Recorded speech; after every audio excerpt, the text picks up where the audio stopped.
And we are back, guys, with another test review. This time, exciting news. It's Saturday morning and we have now got the 2019 Harley Davidson range in. So the first bike that I'm kicking off is the Road Glide Special. And the reason why I've chosen this bike, apart from it being PDI'd first, was that I haven't actually been on the Road Glide before. So this is a complete new experience for me. But before we get into my thoughts, my likes, my dislikes, what this bike feels like, etc., let's get into one of my B-rolls so we can highlight the features and benefits of this bike. Let's kick it.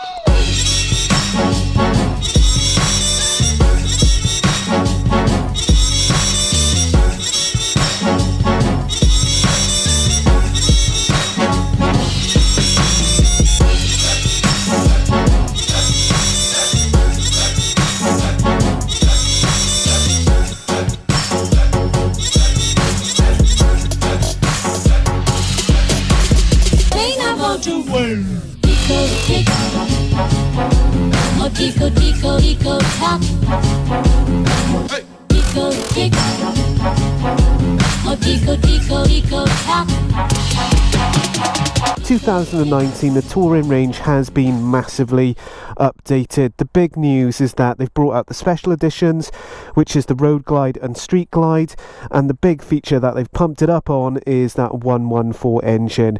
Last year they did do a Road Glide special and that was a 107. The other thing that I'm pretty impressed with is the majority of the colour schemes that Harley have brought out.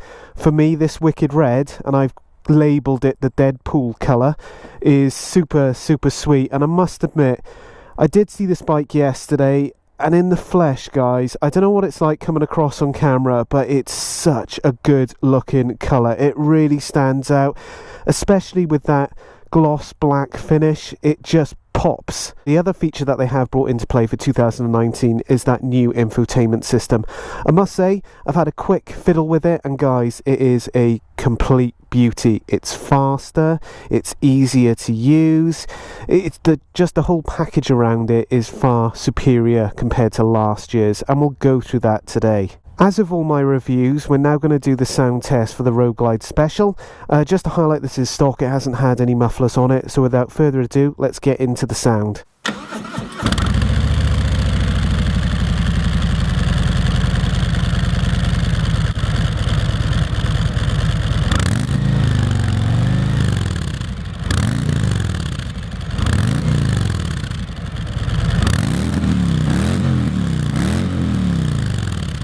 As with all tourers, you want to make sure that you've got enough room so you can carry all your 2-day, 3-day worth of items in, or even a week. So with the Road Glide Special, you've got the 2 saddlebags, and some of the things that I personally look for the most, especially being in the UK, would be around the waterproofing. And to me, this looks pretty well built in terms of that waterproofing protection. Oh yeah, and you can carry your drawers in it. So the big thing is around the ergonomics of the bike. So how does this bike feel when you sit on it? So this bike weighs 376 kilo.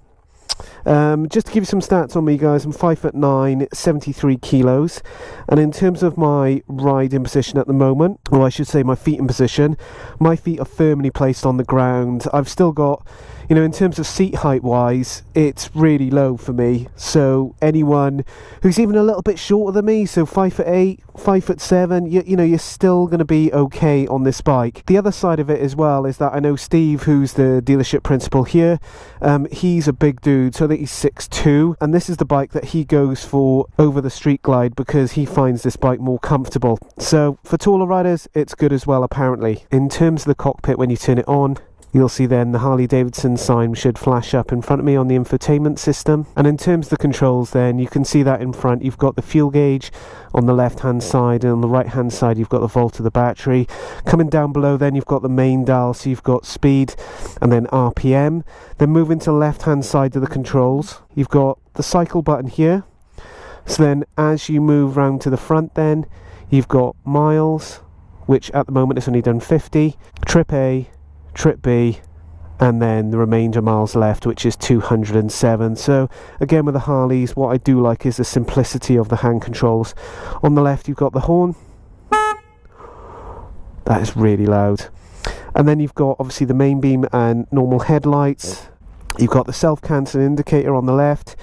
You've got the voice command button here. And then on the bottom right hand side you have got the cruise control element, and then on the left this all links in then with the infotainment system, which takes you to the home on the screen here. Moving over to the right hand side you've got engine, stop, start, then you've got hazards, and then you've got the right self-cancelling indicator, and then you've got the return home button here, which again is for the infotainment system, and then you've got the dial here which lets you move around the infotainment system, as you can see. Going into the infotainment system, now Harley are telling us that you can use gloves. So I've got a pair here of Biltwells. They're super skinny gloves, so let's see how they perform. Let's go into music. Brilliant. So you can use your gloves clearly. You've got DAB radio, which is a nice touch. If I go on the right hand side here, you can see that you've got all the different settings here, including your audio settings, which I like, so you can control bass and treble, etc. Then if I go back, one of the key features that you guys would be looking for is sat navigation. So if I click on the sat nav, and then what I do like is that you can move and zoom in and out of your positioning, which is really, really good. Nice little feature. But what I want to do is go down my test route, which is Beachy Head. So if I click on the magnifying glass, if I go to search, then if I type in Beachy Head, then I press it. Now you can go straight to route, guys, as it says here, and it'll calculate it, or if you press options you can choose the route preference. So it says the route is being calculated, which is great. The route is being calculated. And then go. Proceed to the highlighted route. Bosh, we are in it. Fantastic. Other things as well, if I click home and then go to my phone, it's already paired up with the infotainment system, and again you can just go to your contacts, make calls, keypad, SOS, etc. So again guys, the system to me is a lot quicker than it was before, and it's a lot easier to use. So without further ado, let's start the test reviews off for these 2019 models. And as you can see at the front, we've got a bit of a line here for people that want to test ride the bike. As you can see, Chris is waiting. Patient chap. Let's go and have a butcher's with him. Take a picture of this!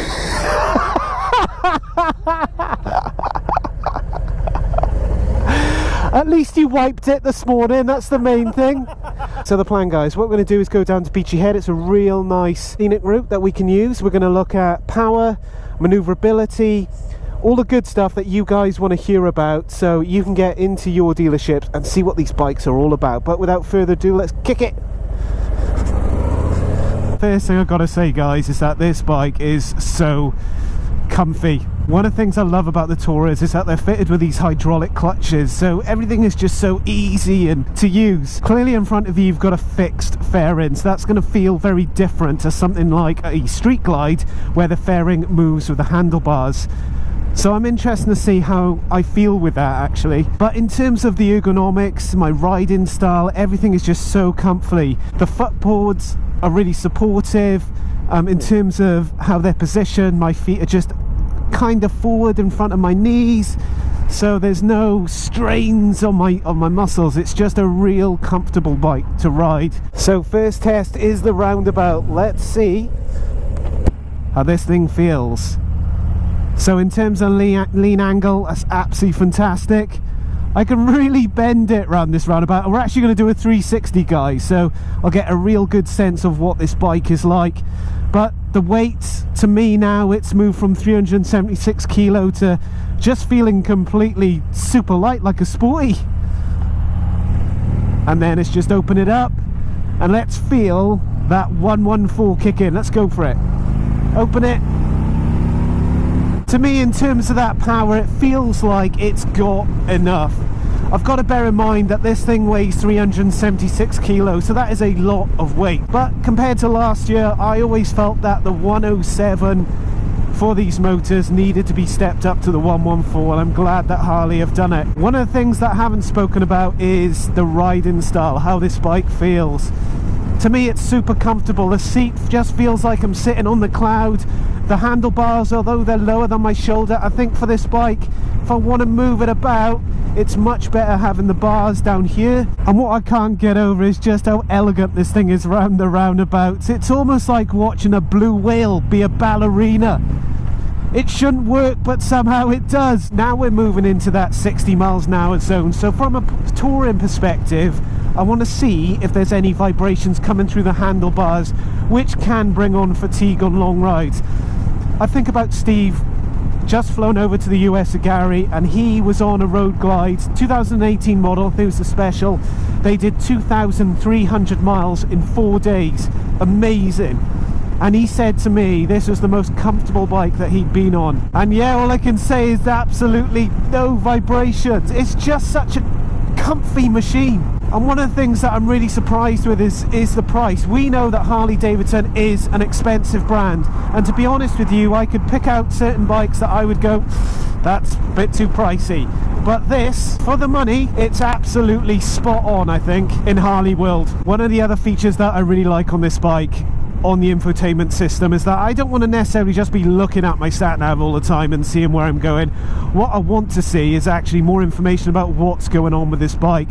And if you press the I button, as I've done now, what you can see then is a HUD, a different display of what's going on with the bike. So then if I press I, that'll take me to a display which gives me all information about how fast I'm going, what's the distance that I've travelled, the time, all the good stuff that I would like to know, and things like, you know, air temperature, all that good stuff. Then on the bottom right hand side, it then gives you information on sat nav, so which turns to take, etc.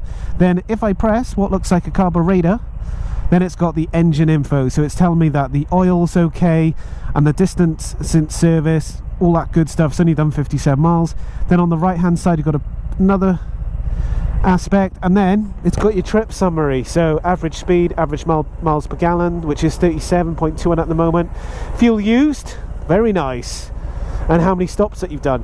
So this would be the information that I would like to be riding with, because sometimes seeing a display like this is easier than simply looking down and then looking at your speedo. So we're now coming into the acceleration part, so at a national speed limit. Let's see how this thing feels in second gear. Coming up to 30 miles an hour. Let's open it up.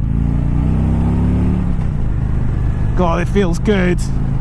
Granted, I'm going through twisties, but with that braking system, the dual linkage with the Brembos, it is a nice bit of kit, and I'm sure you guys know what that means. But if I press the front brake, then the rear brake engages as well.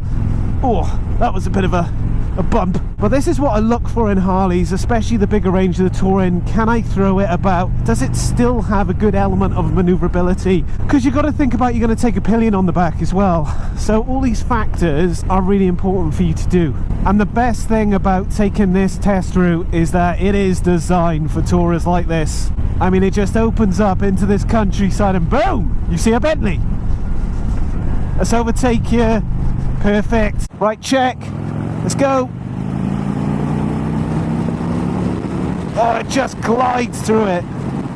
What a bike. And again, guys, just to highlight, I have never been on a road glide special before, but this thing is just brilliant. I feel I've just got so much confidence on this bike. Not overconfidence, don't get my words muddled up with that, but just in terms of the riding ability on this bike, the way you can control it, the way it supports you as a rider, it's just a beautiful bit of kit. One of my concerns with Harley's always been around the braking, and when you get up into these Tourers and they've got the twin discs and the Brembos, they're absolutely fabulous. Fabulous, I tell you, in a Welsh accent. I'm just so impressed with the handling on this bike. I can't really get over it. It's the sharp right, and then we're coming into a long left. Here we go, so I'm going to drop down a gear. Beautiful scenery. Alright, son. And then let's open it up. Long road ahead. What I love on this bike as well is that the suspension seems to react really well. It seems to really compensate in the stability of the bike. And again, I just feel really safe. Coming into one of the final parts of the test now, which is the tight twisties. I always get this wrong, guys. I usually say it's right then left. It could be a left then right. So let's see what comes up. Dropping it down into fourth, then into third. There you go. It's a left, then right. Oh, this feels so good. Very, very good. Drop it down again. Sharp left here. Oh, that's easy to manage. Easy. Then open it up. Then a little left. Beautiful. Yes! That felt good. So that's it, guys. That is the end of first ride review on this bike. And overall, what a fun experience. The question I used to ask going a while back when I first started test reviews is I would say to myself, would I buy this bike? And for me, there's a couple of things. If I was touring, if I was taking a pillion, then if I was looking at a touring model, do you know what? In this colour scheme, I love it, the Wicked Red, or aka Deadpool. This would be my bike. I am so impressed with this thing, and I think for the price as well. And if I get this wrong, I'll put it on the screen, but for 23,000 for what you get, do you know what? I love it. Absolutely love it. So guys, as always, I just want to say a big thank you for supporting the channel. Please make sure you give it a thumbs up. If you're new to my channel, welcome. Hit that subscribe button. Lots going on. I've actually got the second part of the customization series on the Softail Street Bob today, so looking forward to that. So as always, stay safe. See you in the next vlog. Motonewbrider.